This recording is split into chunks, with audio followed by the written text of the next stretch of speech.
Всем привет! С вами Диман Оператор. Сегодня я расскажу вам о том, как я удалил отражение оператора в зеркале. Этот ролик вышел у меня несколько недель назад на канале. Такой визуальный эффект, когда оператор должен отражаться в зеркале, но не отражается в нем, иногда используется в художественных фильмах. Например, «Бёрдман», «Черный лебедь». Также я заметил этот эффект в фильме «Напарник» российского производства. Я искал информацию о том, как именно делается этот визуальный эффект, но ничего конкретного не нашел. И я решил сделать его по-своему. Так что, по сути, это будет первый ролик на YouTube с подробным описанием создания этого спецэффекта. Итак, без лишних слов, я сейчас расскажу вам, что я сделал, чтобы удалить отражение оператора в камере.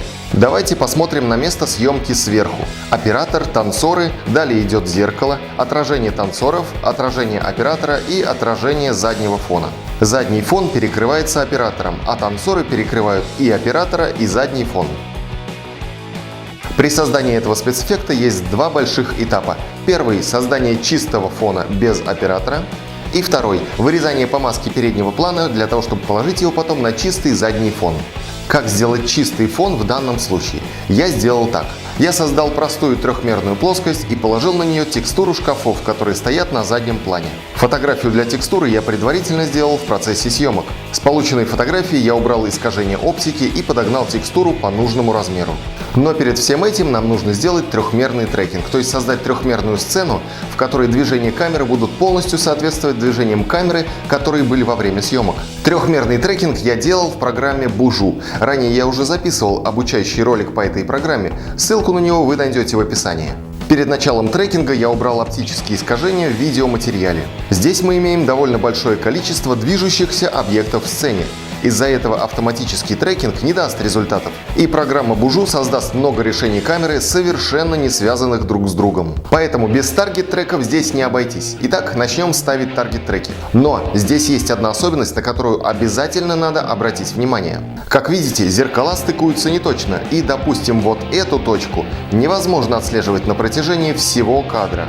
Ее координаты будут верны только в рамках одного зеркала. При переходе этой точки на другое зеркало ее реальные координаты будут уже другими, и она будет находиться уже не на этом месте, а примерно на этом.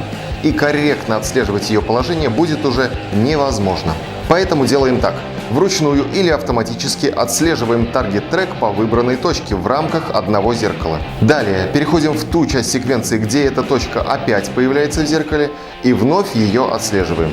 Подобных таргет-треков нужно будет поставить довольно большое количество. Для этого плана мне потребовалось 30 штук.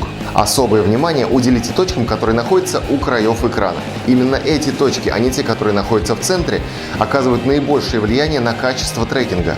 Итак, после добавления очередного таргет-трека я наконец-то получил трехмерную сцену, с которой уже можно начать работать. Вот как она выглядит в трехмерном пространстве. Как видите, весьма хорошо угадывается геометрия всей сцены.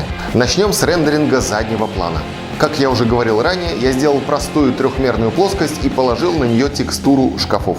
Никакого освещения для рендеринга я не ставил, так как оно здесь не нужно. Я просто поставил параметр Luminosity на 100%, а параметр Diffuse на 0. Эти параметры есть в любой программе для трехмерной графики. Как вы видите, у нас в сцене 4 отдельных зеркала. Стало быть, надо будет просчитать 4 отдельных фона из-за небольшого смещения зеркал. Для каждого зеркала будет свой фон. Я располагал плоскости с текстурой как можно точнее, ведь от этого зависит, насколько точно они будут стыковаться с реальной съемкой на этапе композитинга. Итак, рендеринг фона закончен. Посмотрим, как он вписывается в съемочный материал на данном этапе. Как видим, результат вполне хороший. Теперь надо отрендерить еще и пол. Текстура пола повторяется, поэтому сделаем ее из фотографии, которую я также снял в процессе съемок.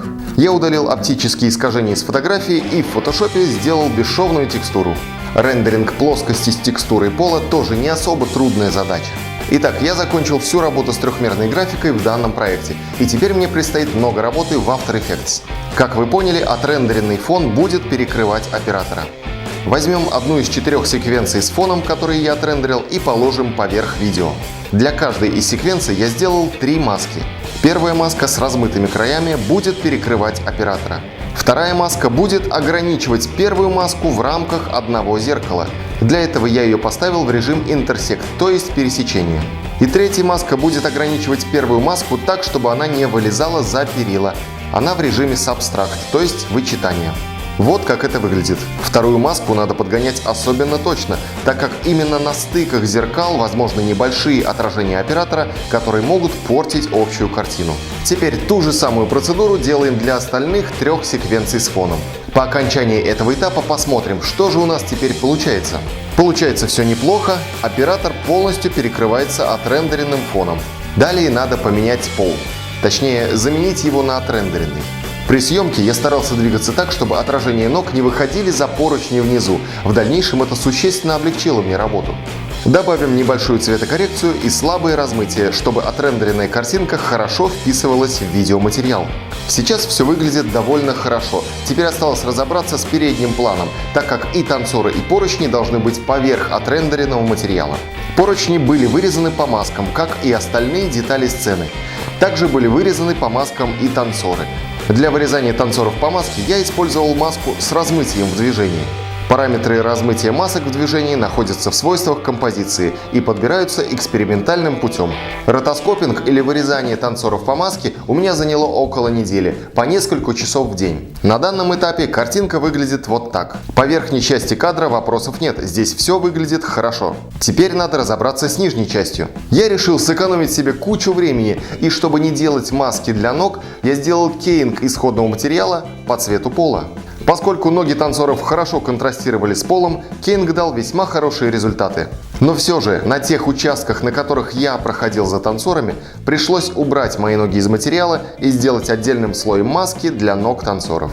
Еще что касается пола. Когда я ухожу в кадре влево, нет смысла оставлять отрендеренный пол на правой части кадра. Поэтому в определенный момент я просто масками открывал исходный материал, то есть эта часть пола оставалась той, какой она и была во время съемок. Посмотрим, что получилось на данном этапе. Вроде все прекрасно, если смотреть на центр кадра.